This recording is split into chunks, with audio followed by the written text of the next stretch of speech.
Buenas, me presento, mi nombre es Natalia Jiménez y el grupo expositor se encuentra conformado por Heidi Cantillo, Anaís Carmona y Lady Machado.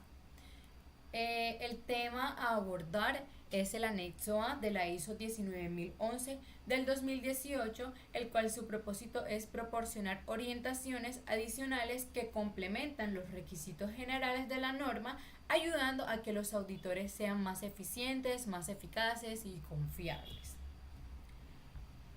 Tenemos el contenido que es bastante amplio, pero junto con el equipo nos hemos encargado de sintetizar la información y destacar lo más importante y relevante. Entonces, para iniciar, encontramos los métodos de auditoría. El anexo inicia detallando cuáles son los métodos de auditoría, en lo cual encontramos de que una auditoría puede realizarse utilizando distintos métodos e incluso pueden combinar los métodos in situ y a distancia para mayor eficiencia. Se dice que para elegir los métodos de auditoría se deben tener en cuenta ciertos criterios. Uno de ellos es el objetivo de la auditoría, es qué se quiere comprobar.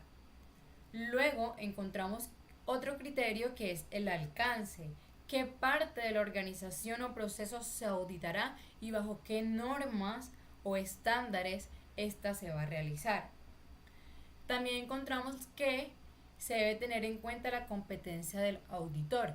Se dice que se debe tener en cuenta si el grupo auditor cuenta con personal capacitado, con experiencia o conocimientos para aplicar ciertos métodos, como por ejemplo lo es el método a distancia, en el cual es un método donde se utilizan herramientas tecnológicas tales como sistemas informáticos, videoconferencias o plataformas de datos.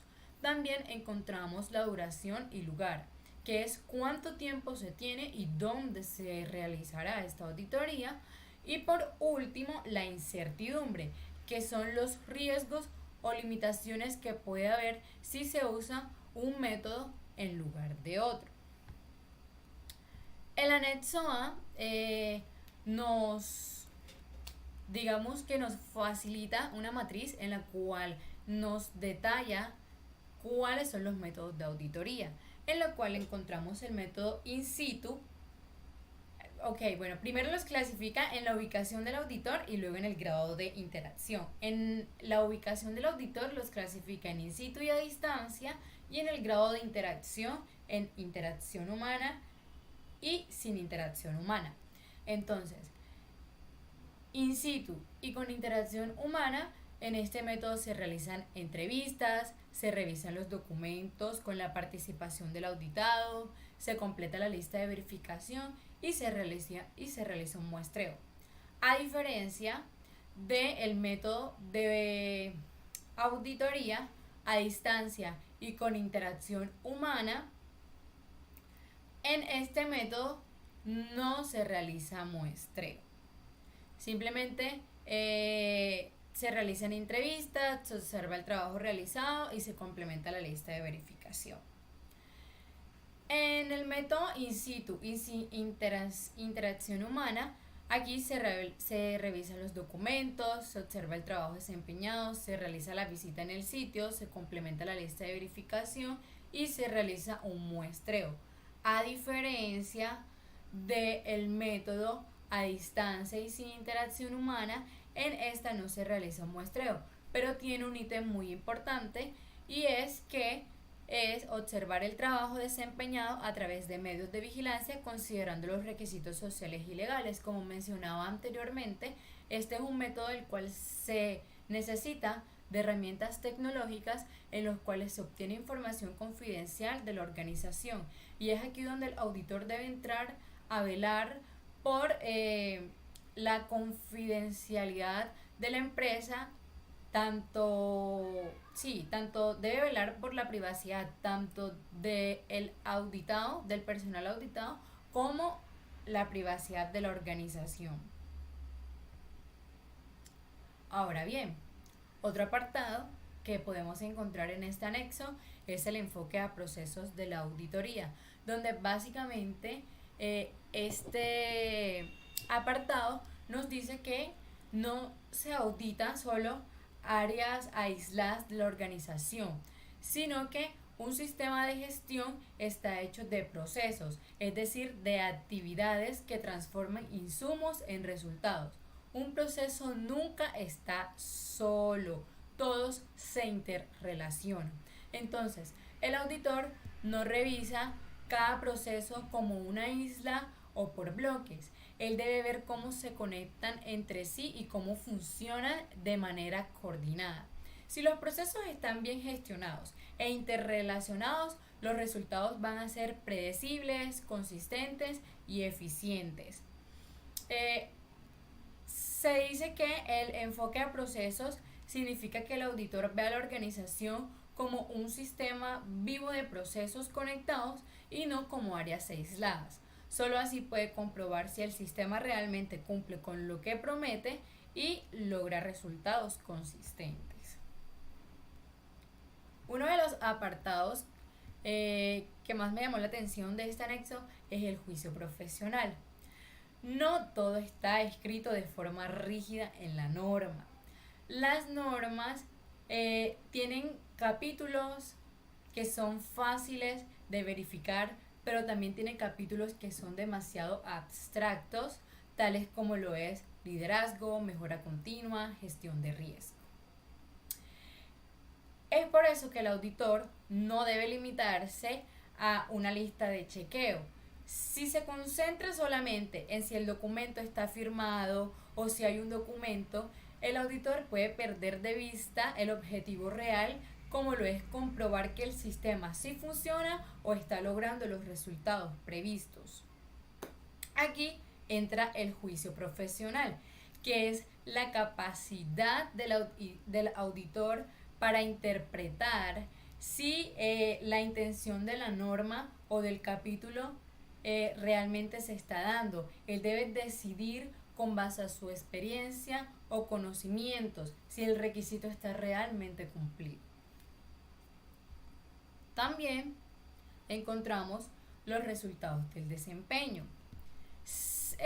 Se dice que lo que realmente importa en la auditoría no solamente son procesos o documentos, sino realmente los resultados obtenidos por el sistema de gestión. Se dice que el auditor debe mirar más allá de los procedimientos y centrarse en si el sistema de gestión realmente da resultados efectivos y está cumpliendo con sus objetivos. Y tenemos como ejemplo un procedimiento de seguridad que puede estar bien redactado. Pero si siguen ocurriendo accidentes, el resultado del sistema no es eficaz. Es decir, podemos tener los documentos al día, firmados, pero si realmente no se están viendo los resultados, pues no estamos teniendo eficacia. Otro ejemplo es si en un hospital se tienen procesos documentados de control de infección, el auditor verifica no solamente los documentos, sino también si efectivamente los indicadores están mostrando una reducción de infecciones. Es decir, no debe centrarse solo en documentos, sino mirar más allá, sino mirar los resultados finales. Por último, tenemos la verificación de la información, en la cual se dice que el auditor no debe confiarse de información a simple vista, sino verificar si realmente esta evidencia está siendo objetiva y confiable y que si se están cumpliendo realmente los requisitos de la norma. Entonces, se dice que los auditores deberían considerar si la información proporciona evidencia objetiva suficiente para demostrar que se han cumplido los requisitos como debe ser. Entonces, tenemos que la información debe ser primero completa. Todo el contenido esperado está en la información documentada.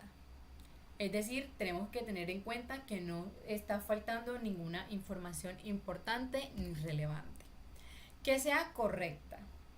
El contenido es conforme con otras fuentes fiables tales como normas y reglamentos, es decir, se debe mirar que coincida con lo establecido en las normas, reglamentos o políticas internas de la organización. Que sea coherente, que la información que se encuentra documentada no se contradiga ni consigo misma ni con otros documentos relacionados. Y por último, que sea actual, es decir, que los documentos sean vigentes y que no se encuentren desactualizados. Bueno, ya hablando de muestreo, el muestreo para la auditoría tiene un lugar cuando no es práctico o no es rentable examinar toda la información disponible de la auditoría. Como por ejemplo, hay un gran número de registros, entonces ahí ya se podría utilizar un muestreo. El objetivo del muestreo es proporcionar información para que el auditor tenga la confianza en que los objetivos de la auditoría pueden lograrse o se van a lograr. Los pasos principales para este es definir el objetivo del muestreo, determinar la extensión o población en la que se va a realizar seleccionar el método de muestreo, que vamos a estar hablando de estos ahora más adelante, calcular el tamaño de la muestra, realizar la actividad de muestreo y por último analizar, informar y documentar todos estos resultados. Pero ¿qué es lo que pasa? Que tenemos que tener en cuenta el hecho que si nosotros al realizar el muestreo debemos considerar la calidad de datos disponibles, ya que hay un riesgo que si la muestra no es representativa, las conclusiones van a ser sesgadas. Entonces, tenemos que tener consideraciones muy importantes. Primero, verificar la calidad de los datos disponibles. Segundo, el que la muestra sea adecuada y representativa. Entonces, se pueden usar estos métodos para identificar patrones de comportamiento, hacer inferencias sobre una población. Y todo este informe debe incluir el tamaño y método de selección y estimaciones a nivel de confianza. Bueno, hay dos tipos de muestreo. Primero vamos a hablar de este, que es el muestreo basado en juicio. Este va a depender de la competencia y la experiencia del equipo auditor. ¿Qué factores a considerar hay con este método de muestreo? Que se debe tener experiencia en auditorías previas, tiene complejidad de los requisitos y procesos, hay cambios tecnológicos del sistema de gestión, riesgos y oportunidades identificados, resultados del seguimiento de sistemas previos. También este método tiene una desventaja, que es que no permite una estimación estadística de la incertidumbre, a diferencia del segundo tipo de muestreo, que es el muestreo estadístico. Este está basado en la teoría de probabilidad. Se define según los objetivos de la auditoría y las características de la población. Aún así, hay dos tipos, el de atributos y el de variables. El de atributos, que da pues resultados binarios apto o no apto, y el variable da un resultado de rango continuo, ya sean números incidentes, desviaciones, etc. Para este muestreo estadístico hay documentación que se debe incluir, que es la descripción de la población muestreada, criterios de aceptación de las muestras, parámetros estadísticos y métodos usados, y números de muestras y resultados obtenidos. También, ya para en sí el muestreo y el plan de muestreo, hay elementos que pueden llegar a afectar este plan de muestreo, como el contexto, tamaño o complejidad de la organización, números de auditores competentes, la frecuencia de auditorías, la duración de esta, el nivel de confianza requerido o la ocurrencia de eventos no deseados o inesperados. También esta noticia que tenemos aquí, que es muy importante recalcar, que el nivel de confianza aceptable se relaciona con el riesgo muestral. O sea, el riesgo muestral del 5% es igual a la confianza del 95%. Significa que 1 de cada 20 muestras puede no reflejar la realidad total. Bueno, continuando con el punto A7, denominado auditoría del cumplimiento dentro de un sistema de gestión, aquí el equipo auditor deberá considerar si el auditado dispone de procesos eficaces para identificar sus requisitos legales y reglamentarios con los que está comprometido, gestionar sus actividades, productos y servicios para lograr el cumplimiento de estos requisitos y evaluar su estado de cumplimiento. Además de toda esta orientación brindada por el auditado, el equipo auditor también deberá evaluar si la organización dispone o identifica cambios en los requisitos de cumplimiento y si los considera parte de la gestión del cambio, si dispone de personas competentes para gestionar sus procesos de cumplimiento, si trata todas las instancias del no cumplimiento y si se incluyen los requisitos de cumplimiento en su programa de auditoría interna. Ahora, continuando con el punto A8, denominado auditoría del contexto, las normas dentro de un sistema de gestión requieren que una organización determine su contexto, así como la necesidad de las partes involucradas y las cuestiones internas y externas de la empresa. Aquí el equipo auditor lo que hace es verificar todos esos procesos de planificación estratégica y análisis de resultados y que sean viables y proporcione una base fiable para definir el alcance y el desarrollo dentro de un sistema de gestión. Los auditores deberán tener en consideración la evidencia objetiva relativa a lo siguiente: los procesos o métodos usados, la idoneidad y la competencia de las personas que atribuyen a los procesos, la aplicación de los resultados para determinar el alcance y el desarrollo de un sistema de gestión o las revisiones periódicas dentro del contexto según sea apropiado. Continuamos con el punto A9, auditoría del liderazgo y el compromiso. Muchas normas dentro del sistema de gestión exigen que la alta dirección demuestre su compromiso y liderazgo, asumiendo responsabilidades sobre la eficacia del sistema y cumpliendo con ciertas tareas. Esto para garantizar la eficacia dentro del sistema de gestión. El equipo auditor deberá verificar la toma de decisiones que tiene la alta gerencia y también lo hará mediante algunas estrategias objetivas, como cuáles, como revisar sus políticas, ver los recursos disponibles, también entrevistar al personal y también entrevistar a la alta dirección. ¿Esto para qué? ¿Para qué entrevistar a la alta dirección? Pues para verificar que la alta dirección tenga conocimiento acerca del contexto de la organización y aparte de eso, no solamente entrevistar a la alta dirección, sino a los distintos niveles de dirección que se encuentran en la organización. Seguimos con el punto A10, auditoría de riesgos y oportunidades. Es importante que esta auditoría no se vea de manera aislada, sino que sea integrada durante todos los procesos de una auditoría desde el comienzo. Esta auditoría tiene tres objetivos principales, los cuales son asegurar la credibilidad de los procesos de identificación de riesgos y oportunidades, asegurarse de que estos riesgos y oportunidades sean determinados correctamente y también revisar la manera en que la organización aborda estos riesgos y estas oportunidades. En este punto, el equipo auditor deberá actuar de acuerdo con los siguientes pasos y recopilar evidencia objetiva de la siguiente manera.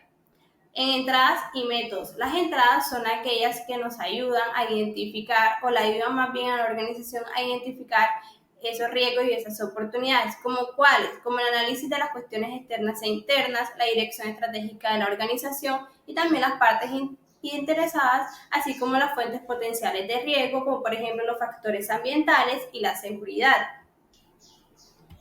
Por otra parte, también tenemos los métodos. El método es el por el cual se evalúan los riesgos y oportunidades que pueden diferir según la disciplina o el sector que se encuentre. Es importante aquí que el equipo auditor utilice su juicio profesional para evaluar o verificar cómo la empresa aborda estos tipos de riesgos, hasta qué nivel permiten y cuál es su paso a seguir.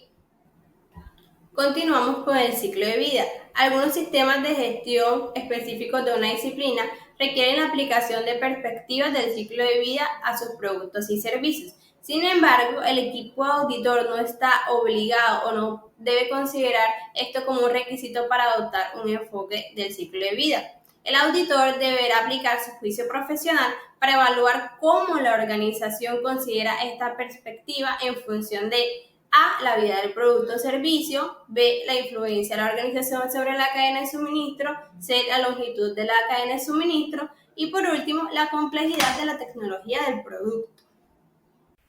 Bueno, para la auditoría de la cadena de suministro, esta puede requerirse para verificar ciertos requisitos específicos del sistema o ya sea del cliente. El programa de auditoría del proveedor debería desarrollarse con los criterios de auditoría aplicables para el tipo de suministradores o de proveedores externos. El alcance de esta puede variar ya dependiendo del objetivo, ya que sea una auditoría por el sistema de gestión completo o una auditoría ya sea por un proceso específico, auditoría de un producto o la auditoría de una configuración. Ya hablando de la preparación de los documentos de trabajo, al preparar los documentos de trabajo de una auditoría, el equipo auditor debe considerarse las siguientes preguntas, como ¿qué registros de auditoría generará el documento? o con qué actividad de la auditoría está relacionada este documento en particular, a quién será el usuario de este documento de trabajo, o qué información se necesita para preparar este documento. Para las auditorías combinadas puede que sea un poquito diferente, ya que al desarrollarse los documentos de trabajo de estas se debe evitar la duplicación, ya sea de actividades de auditoría, mediante la agrupación de requisitos similares provenientes a los distintos criterios o la coordinación de listas de verificación y cuestionarios relacionados. Hay que tener en cuenta que los documentos de trabajo de auditoría deben ser adecuados para tratar todos los documentos y elementos del sistema de gestión dentro del alcance de la auditoría y que estos puedan facilitarse en cualquier medio. Ya hablando de la selección de fuentes de información, estas van a variar de acuerdo al alcance y a la complejidad de cada auditoría y pueden incluir los siguientes fuentes de información, ya sean entrevistas con empleados o partes interesadas, la observación directa de actividades y entorno, información documentada como políticas, procedimientos, contratos o licencias, registros tales como las inspecciones, informes, reuniones o auditorías previas, bases de datos, sitios web relevantes, etc. Siguiendo con este orden, ahora hablaremos sobre la visita de la ubicación del auditado, que es el punto A15. En esta sesión se aborda cómo planificar y ejecutar una visita de auditoría sin interferir en las operaciones del auditado y garantizando la seguridad del equipo auditor. Este punto se divide en 3 fases. Primero, planificación de la visita, luego actividades in situ y por último actividades de auditoría virtual. Antes de la visita es fundamental asegurar los permisos de acceso a las áreas definidas en el alcance. También se debe informar al equipo auditor sobre normas de seguridad física, salud, cultura organizacional y horarios. Por ejemplo, si se audita una planta farmacéutica, se debe conocer si hay zonas restringidas o protocolos de cuarentena. Además, se debe confirmar la disponibilidad de equipos de protección personal como batas o mascarillas y acordar el uso de dispositivos como cámaras o celulares, siempre respetando la confidencialidad. Finalmente, se debe comunicar al personal auditado los objetivos y el alcance de la auditoría, salvo en auditorías no programadas. En cuanto a las actividades in situ, durante la visita el equipo auditor debe evitar interrupciones en los procesos operativos. Es clave usar correctamente los elementos de protección personal, conocer los protocolos de emergencia y ajustar el tamaño del equipo para no interferir. Por ejemplo, si se audita un laboratorio clínico, no se debe tocar ningún equipo sin autorización, aunque se tenga experiencia técnica, ya que si llega a ocurrir algún incidente, el líder del equipo debe decidir si continuar, reprogramar o interrumpir la auditoría. También se debe pedir permiso antes de hacer copias de documentos y evitar registrar datos personales innecesarios en las notas de auditoría. En cuanto a las actividades de auditoría virtual, cuando la auditoría se realiza de forma remota, se deben seguir protocolos de acceso acordados, como el uso de plataformas seguras y dispositivos autorizados. Si se toman capturas de pantalla o grabaciones, se debe pedir permiso y respetar la confidencialidad. Por ejemplo, si se audita una clínica que gestiona historias clínicas en la nube, se puede usar diagramas de planta como referencia visual, pero siempre respetando la privacidad durante las pausas o interrupciones. Bueno, ahora hablaremos sobre el punto A16, que es la auditoría de actividades y ubicaciones virtuales. En este punto se enfoca en auditorías realizadas en entornos digitales como intranets, plataformas en la nube, etc. Se distinguen 2 tipos de auditoría: la auditoría virtual, que se realiza completamente en línea, y auditoría remota, que usa tecnología para recopilar información cuando no es posible hacerlo presencialmente. Ambas siguen el mismo proceso estándar de la auditoría, pero requieren medios tecnológicos adecuados y deben respetar los mismos principios de confidencialidad y seguridad que una auditoría presencial. ¿Cuáles son los requisitos principales? Es esencial que tanto el auditado como el equipo auditor cuenten con plataformas de software, dispositivos y conectividad adecuados. La tecnología debe permitir verificar evidencias objetivas de forma confiable. Por ejemplo, si se audita una universidad que gestiona sus procesos académicos en línea, se debe validar que los accesos remotos sean seguros y que las evidencias digitales estén bien documentadas. También hay unos aspectos críticos que se deben tener en cuenta y estos son protocolos claros de conexión y seguridad. Las evidencias digitales como registros electrónicos, capturas o grabaciones deben recopilarse y validarse correctamente. Es fundamental evitar grabar o almacenar información personal sin autorización y ocurre un problema técnico o de seguridad, el líder del equipo auditor debe decidir si continuar, reprogramar o interrumpir la auditoría. En el punto A18, donde se habla de la realización de entrevistas, las entrevistas son una herramienta clave para obtener evidencia directa de las personas involucradas en los procesos. Estas permiten confirmar la comprensión de políticas y detectar incongruencias entre lo documentado y lo que realmente se ejecuta. Por ejemplo, si se entrevista a un responsable de farmacovigilancia, se puede verificar si conoce los protocolos de reporte y si los aplica correctamente. ¿Cómo se debe hacer la preparación de la entrevista? Antes de la entrevista se deben definir los objetivos, seleccionar a los entrevistados adecuados y revisar documentos previos. Durante la entrevista es importante crear un ambiente de confianza, hacer preguntas abiertas y verificar la información con otras fuentes. El auditor debe adaptar el enfoque según el rol del entrevistado. Por ejemplo, con personal operativo se puede usar lenguaje más práctico, mientras que con directivos se puede profundizar en políticas, estrategias y demás. ¿Cómo debe ser el desarrollo de la entrevista? Como ya lo estaba explicando antes, se debe crear un ambiente de confianza, explicar cuáles son los términos de la confidencialidad, debe haber una escucha activa, se pueden hacer preguntas abiertas, pero estas deben ser claras y además se debe ajustar el enfoque a un nivel de conocimiento y rol del entrevistado. En cuanto a la comunicación y el cierre, la comunicación debe ser profesional y respetuosa, evitando juicios de valor.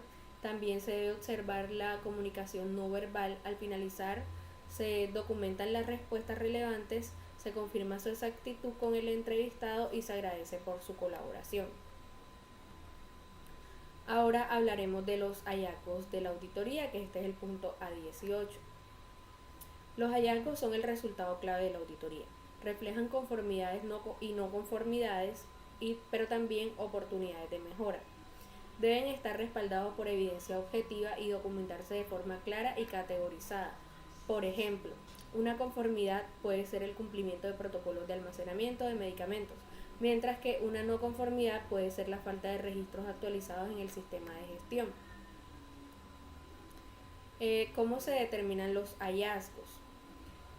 Para definir los hallazgos se deben registrar conformidades con referencia a los criterios cumplidos y evidencias que los respalden.